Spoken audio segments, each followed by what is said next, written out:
চায় আমার এসে একটু গোপীর সাথে একটু আরামসে থাকি, একটু ওর বুকের ভিতরে মাথা রেখে একটু আরাম করি। তা আমি আর করতে পারি না, আসার সাথে সাথে শুধু ঝগড়া ঝগড়া ঝগড়া, এই এটা করলো, ওই ওটা করলো। আরে কি করলো আমার এই গোপী, আমার এই সুন্দর বউটা কি করলো? থাক থাক থাক, ওসব কথা বলে আর লাভ নেই। আমারও যে দোষ আছে বলো, আমিও যে অনেক বড় বড় কথা বলে দিয়েছি। আমি তোমার পছন্দের খাওয়া বানালে মা যে এত রেগে যাবে সেটা তো আমি জানতাম না। থাক, এসব কথা বলে আর কি কোনো লাভ আছে বলো তো? কোনো লাভ আছে এসব কথা বলে?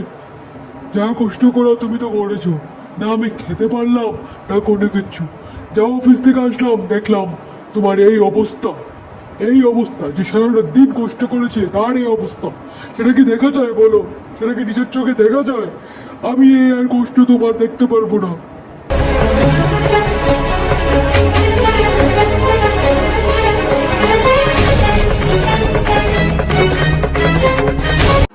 এই আমি কি শুনছি? এটা আমার হেমদিকরা হতে পারে না, হতে পারে না।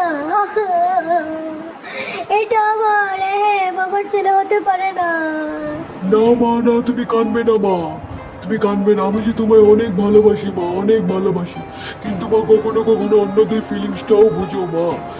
আমার মা, আমার সোনা মা, আমার মুয়া, মুয়া, মুয়া, মুয়া, কোথায় গেল? মুয়া, মুয়া, মুয়া, মুয়া।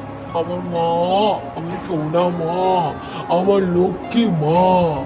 এই তো আমার লক্ষ্মী বউ, আমার লক্ষ্মী বউ কি সুন্দর, আমার মাও কি সুন্দর। দুজনে মিলে সুন্দরভাবে হাসি খুশি ভাবে থাকো, তাহলেই তো মনটা অনেক ভালো লাগে। আমি অফিসের থেকে আসার পর যদি দেখি তোমরা দুজন মিলেমিশে আছো, তুমি নিজেই বলো তো কেমন মনটা আমার ভালো লাগবে। এই তো আমার মা, আমার সোনামাটা এখন হাসছে। এভাবে হেঁটে থাকো মা, তোমাকে অনেক সুন্দর লাগে মা, অনেক সুন্দর লাগে তোমাকে। এই হলো আমাদের বাস্তবিক জীবন। আশা করছি আপনাদের এই গোপী গদির ফ্যামিলির পর্ব অনেক পছন্দ হবে। আরও গোপী গদির পর্ব দেখার জন্য আপনারা সাত নিবানা কুরিয়া চ্যানেলকে সাপোর্ট করুন, মন ভরে ভালোবাসা দেন। ধন্যবাদ। এখন আমি চলছি।